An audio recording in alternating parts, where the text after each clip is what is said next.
Good morning. I'm honored to be here to share our experiences of curriculum design and pedagogical issues and let's say many other things.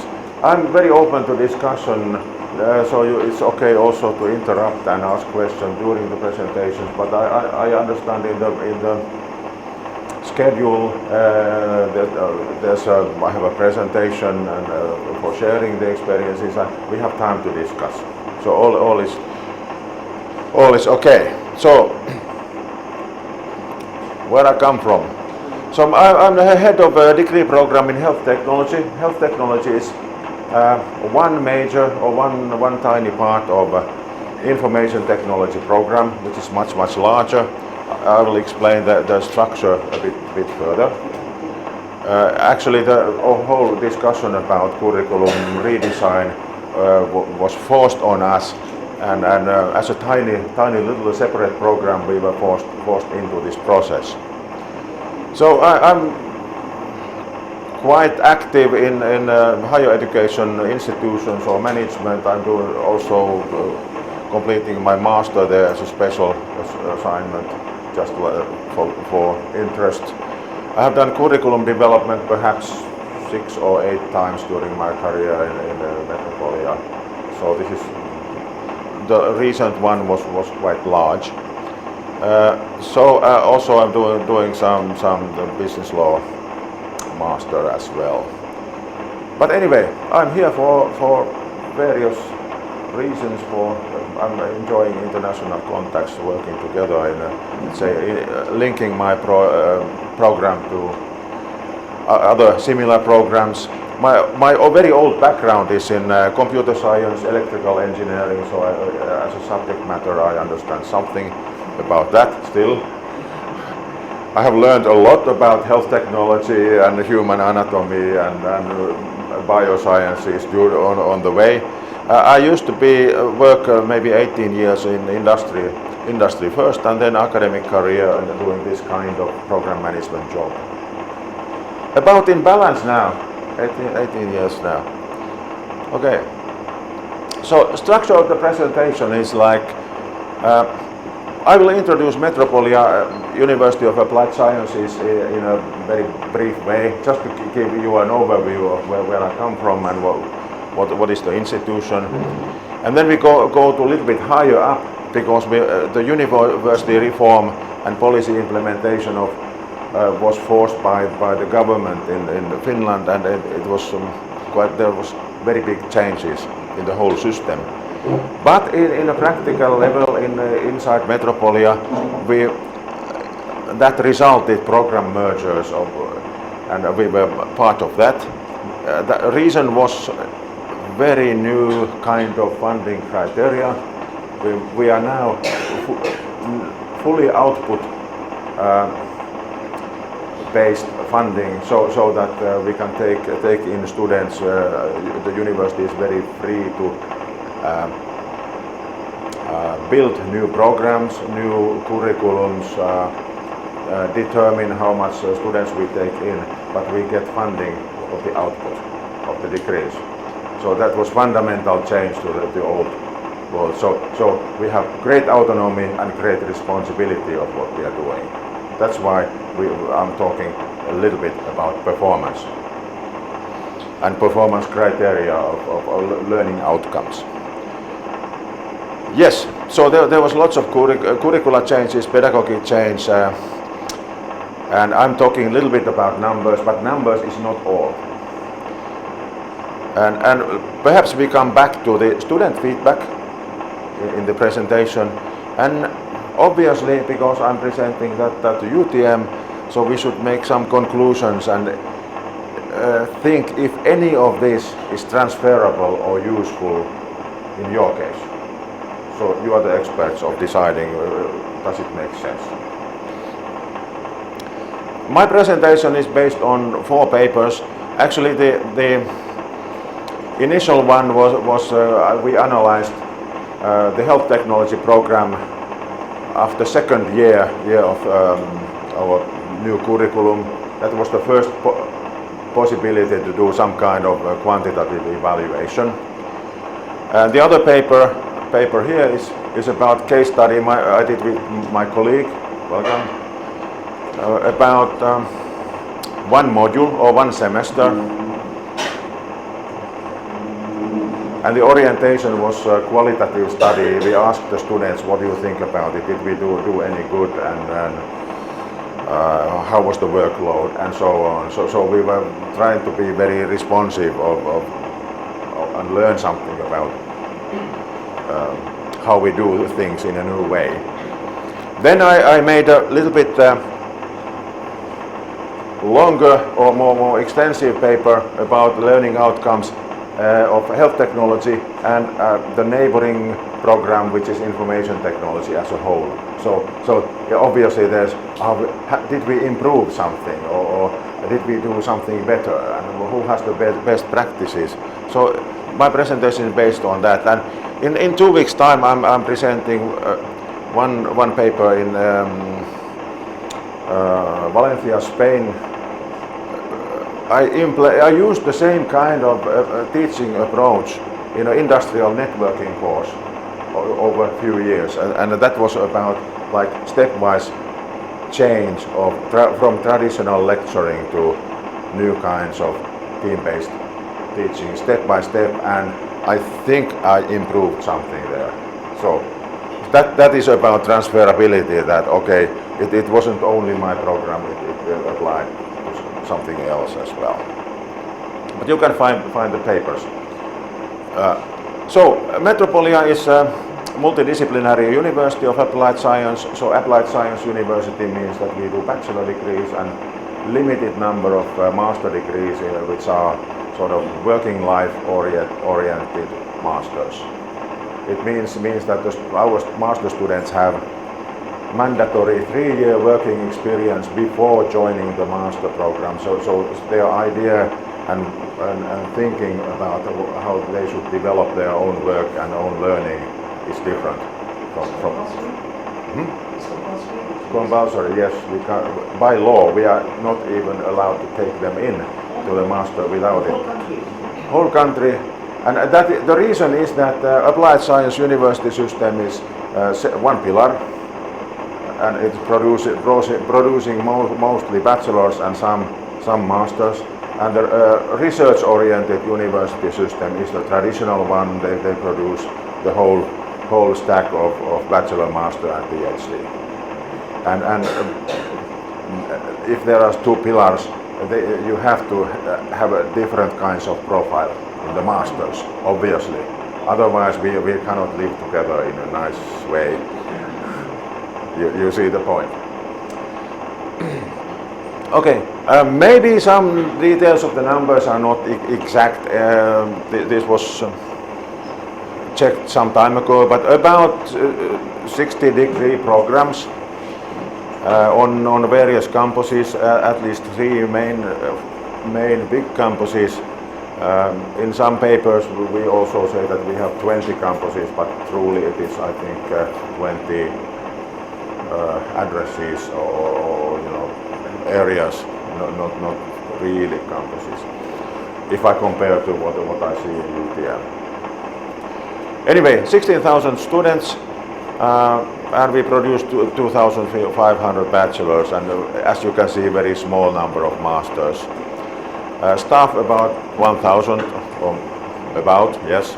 4 fields of study, and maybe this is the reason why we have various approaches in pedagogy, because engineering is the largest one, 8,000 or so students. There are some. Oops. Anyway, okay, and biggest program is actually in information technology. We are inside the information technology, but if we think about applying very similar, same kind of pedagogy or same kind of curriculum structures and ideas, it's very hard to take the same kind of approach to technology, healthcare, social services, business studies, culture. So we have many more approaches than exactly one. right? So there's pictures of a couple of our campuses. So the biggest one is engineering. A little bit varying numbers because I updated this week. Anyway, biggest one is engineering. Healthcare and social services, quite big. Culture, business studies, smaller programs. But if I think of my programs as health technology, then we need these both units that like technology applied to health sciences, right? And that's the hard part also in a curriculum and pedagogical way, because people have very different kinds of thinking about how to teach and how to learn and how to, you know, what is the desired learning outcome. The bigger picture is that, as I explained, that there's two pillars of universities. Applied science universities, altogether there's 24. 19 of them are owned by, usually by the local municipals, so they are very oriented towards the local community, local activities. The amount, let's say, the amount of students in that way measured, we are the same size of sector as the research universities, so equal size. Research universities have more funding and more different kind of principles of funding. Their funding is based on research and publications and all that. Anyway, Metroplolia was formed in a merger 2008 of two smaller institutions. We are the largest at the moment of the applied science universities, probably remaining so. We are at the capital area. There's no way that any kind of mergers would result much bigger unit. Anyway, in terms of mergers, that was the institutional merger, and I'm talking about, let's say, university reform. We were forced to merge programs to bigger units for efficiency reasons, and also applied science universities as well as universities now, we are not part of, let's say, government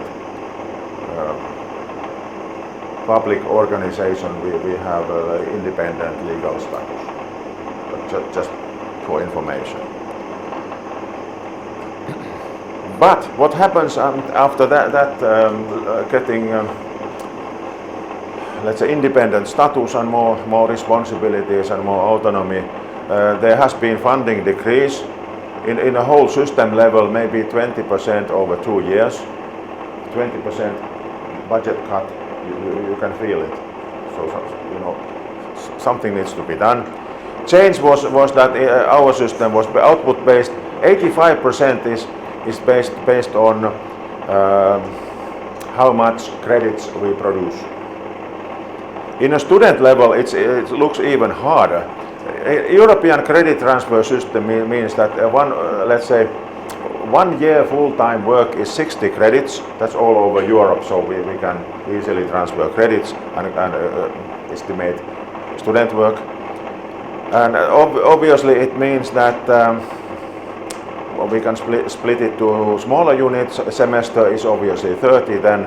But in a funding level, the calculation goes to a student level, saying that if a student achieves 55 credits out of this nominal 60 in a year, yes, the university gets 1 unit of funding, whatever it is. If the student does not receive 55, the university gets 0 funding for this student. It's very, aggressive. And as a teacher, maybe you can figure out that there's a certain pressure of passing the students. But ethically, that's not the right way. So we have to do something realistically, improve the learning outcomes because of that kind of funding model. That is same to all applied science universities, and they are also in a way reporting how many students achieve that level, and in the whole system level that results a relative share of fixed funding. So if everybody increases their performance 10%, no change, right? So it is expected that the mutual competition also increases output and quality.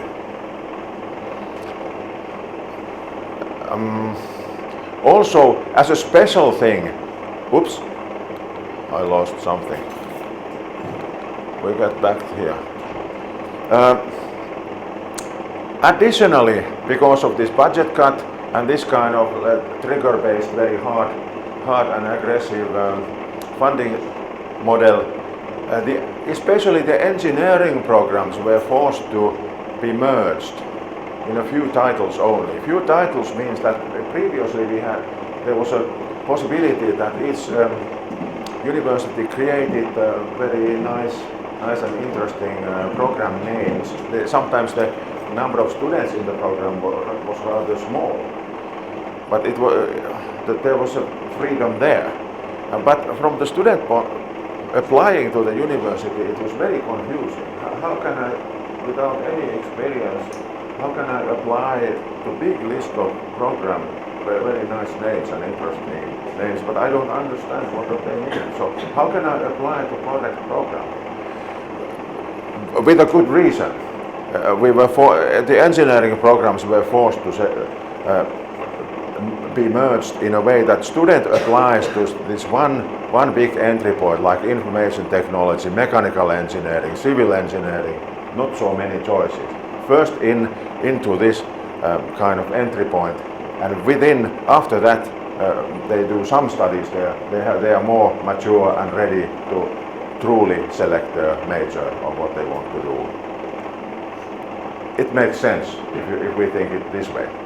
Administratively, we can then imagine what happens to these nice little curriculums when we start merging them and finding common topics there and taking out something and combining and try to be more efficient. Lots of opinions and panic. Okay, so what happened? This is very. I need to explain some terminology. This is the idea that Metroplolia has two campuses. In fact, information technology is running on Helsinki campus, that is in the very center of the city, and Espoo is a neighboring city. We have another campus of equal size, also having the ICT program. It is under one program management, but because of this 2008 merger, this is still the fact that both programs were very big and they were merged into one institution, and they stayed obviously in the existing campuses. We plan to move all this Helsinki, all these students and staff to this campus in 2 years' time. It has taken now 8 years to get things, let's say, buildings done and funding done and many other things. Okay, but that's about two campuses. So my first paper is comparing that. Okay, if in the old world we had this health technology, my little program here, that means health, entry year 2010, 11, and so on, and then it was terminated, stop here, and merged to the other program. Information technology is very big one. The similar case, actually, if we want to compare, is that there was a smaller program of media engineering, and they were also merged to information technology on this campus. I'm not talking too much about it. Let's look at what happens in the merger here.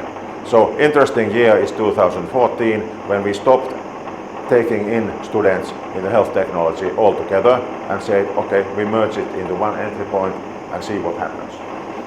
Well, see what happens.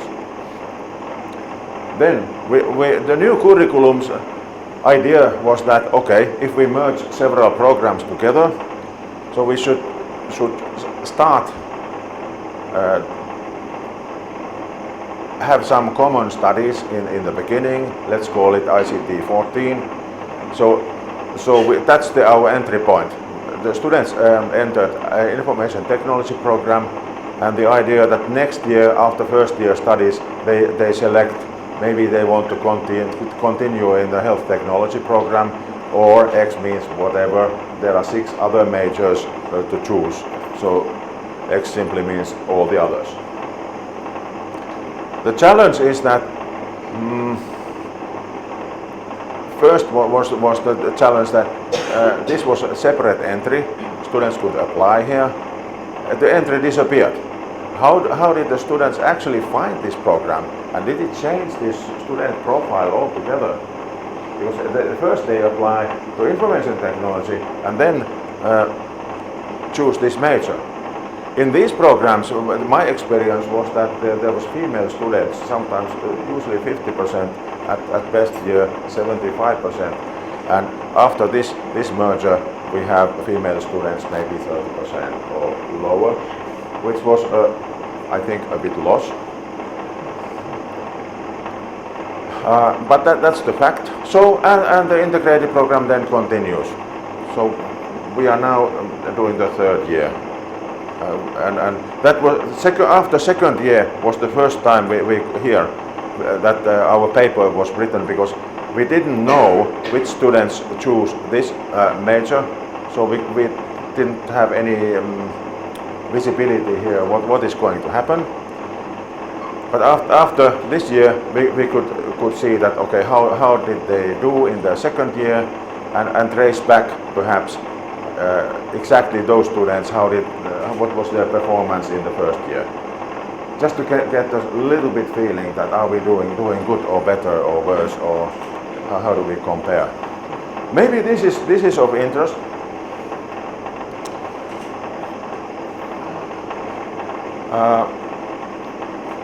In a joint or merged information technology, that's the overall structure. Similar thing is in also, I think, most of the engineering programs. First year is 60 European credits, and it's divided into 4 periods. This is 8 weeks, 8 weeks, 8 weeks, 8 weeks, one integrated unit. And the idea is that all students in the ICT would have basic knowledge of how to choose their major, what they are interested about it. Games and mobiles leads to one major. Objects means actually object-oriented programming, that leads to software engineering major. Devices leads, or it's basics of let's say microcontrollers and oriented programming, that leads to smart devices. Networks module leads to IoT and cloud computing major, and so on.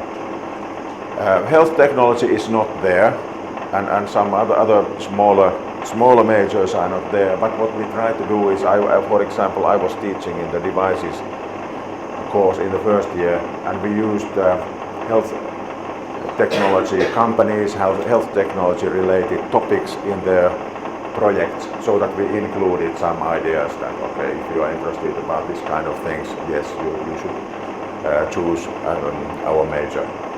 That's a secret policy of recruiting students there. But anyway, also in electrical engineering, they have similar kind of structure, that bigger units of study, and also not many things in parallel. So integrated learning experience of 8 weeks, and then they pass or not, usually do. Work in student teams, get excited that this might be something interesting, get something practically done. If not highly theoretical, but let's say fun, right? That's the CDIO idea. Initial project, get something done. And the main result of this kind of orientation was that lower dropouts. The students stayed in. Previously we had lots of troubles. It was so hard and so hard theoretical in the beginning that there was lots of dropouts. Oh, yes. You don't have any general studies or legal studies courses in this year? They are included in the modules. Or Included in a way that this one, for example, this kind of module is done by typically 3, 4, or 5 teachers. Languages are integrated here. Math is and physics are integrated there. As much as we can link it here. For example, in the devices, the most relevant, let's say, general studies is obviously electronics. So you don't put a subject mathematics? We are not inside the module. We can call it mathematics because there's one teacher doing that part. But we are not giving them let's say, credit marking separately on math. Let's see. Some other universities who do not have this kind of approach may be troubled about transferability of credits and how much math is there, and is it good or not. Anyway, I speed up a little bit. So then, based on this experience that we were able to actually effect somehow this dropouts, we did most of the engineering programs devised the second year and third year and the rest in a larger modules as well. In my program, what we did is I'm talking about showing some numbers. Physiological measurement of technology unit is 15 and 15. Inside there's actually 3 courses of, but it's a thematic means that they are linked. All the teachers interact and do some joint planning of what's happening here, and a weekly informing what did I do this week, and the others can relate to that. Yes.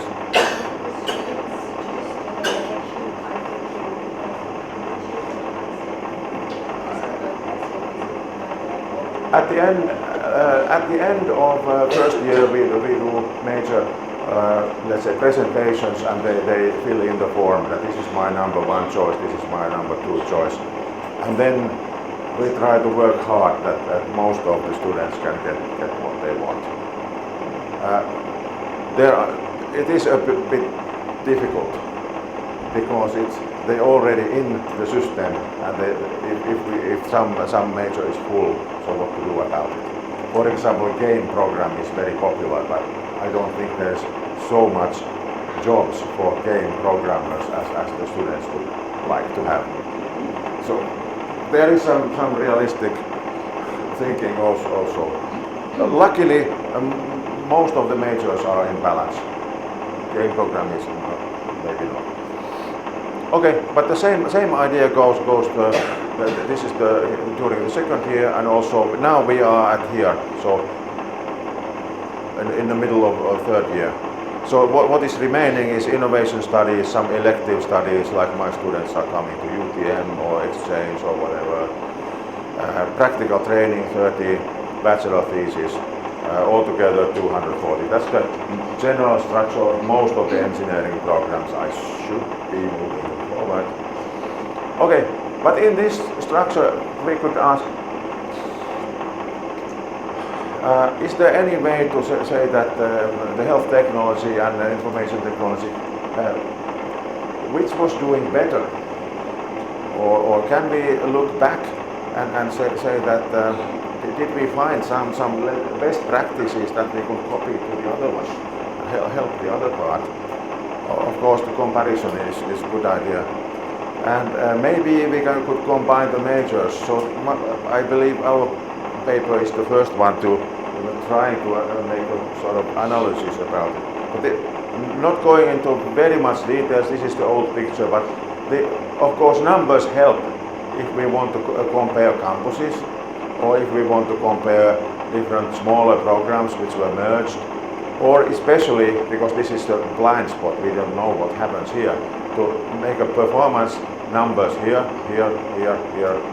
and maybe we get some numbers here.